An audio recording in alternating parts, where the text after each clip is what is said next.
तारा ज्योतिष में आप सभी का स्वागत है। एक बार हम पुनः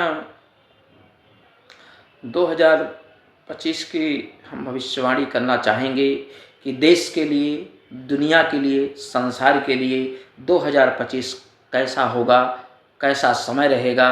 व्यापार पक्ष के लिए, बिजनेस पक्ष के लिए, धर्माचार्यों के पक्ष के लिए, छोटे व्यापारी के पक्ष के लिए, नौकरी पेशा के लिए, पढ़ाई जीवन के लिए 2025 कैसा रहेगा, उसका देश में विदेश में प्रभाव कैसा रहेगा।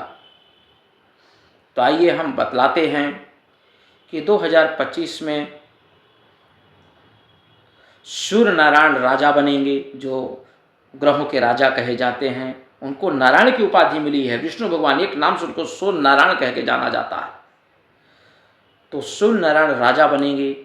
और दूसरी बात, जो उनके मंत्री होंगे वो मंगल देवता होंगे।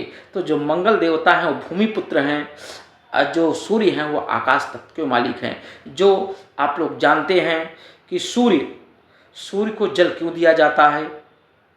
यदि घर में बल्ब जलता है, मोबाइल रिचार्ज होता है, मोबाइल चलता है तो रिचार्ज करानी पड़ती है, लाइट के लिए बिल भरनी पड़ती है।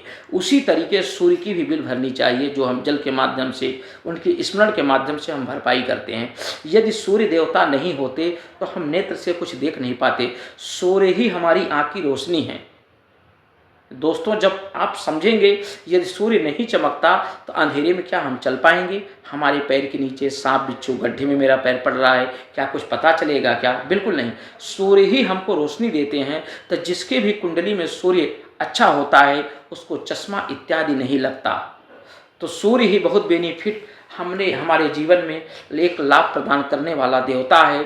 इसीलिए उसको राजा कहा गया है। कुंडली में 15% सूर्य का हिस्सा होता है। चंद्रमा को मिला लिया जाए तो 50%, 50% दोनों मिलकर के, दोनों भाई का 50%। सूर्य गर्म तत्व का मालिक है, अग्नि तत्व का मालिक है।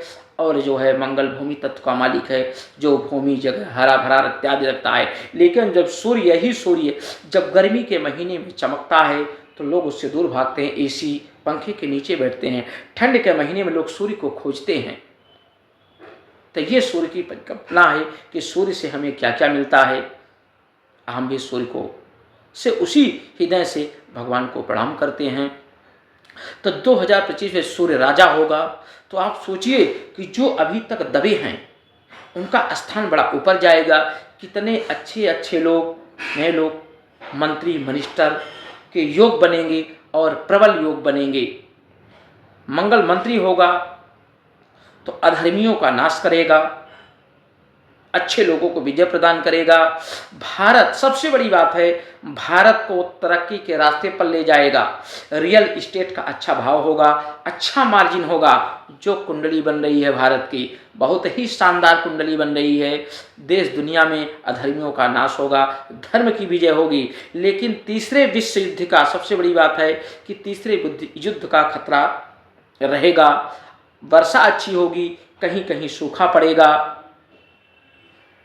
कहीं कहीं बहुत ज़्यादा सूखा पड़ेगा। पहाड़ी क्षेत्रों में ज़्यादा बरसात होगी, जहां अनाज खेती वहां बरसात कम होगी। और अनावश्यक ठंड के महीने में बरसात हुआ करेगी। तो ये सब चीज़ें होंगी। अग्निकांड बहुत ज़्यादा होंगे, एक्सीडेंट वगैरह बहुत ज़्यादा होंगे, युद्ध के आसार बनेंगे। भारत में भी बॉर्डरों पर छुटपुट घटनाएँ देखने को मिलेगी, युद्ध जैसी हालत बनेगी।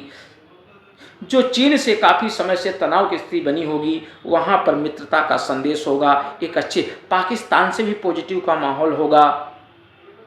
और हिंदू पक्ष के लिए, जो सनातन धर्म के लिए एक बड़ी जीत का इस्तेमाल होगा।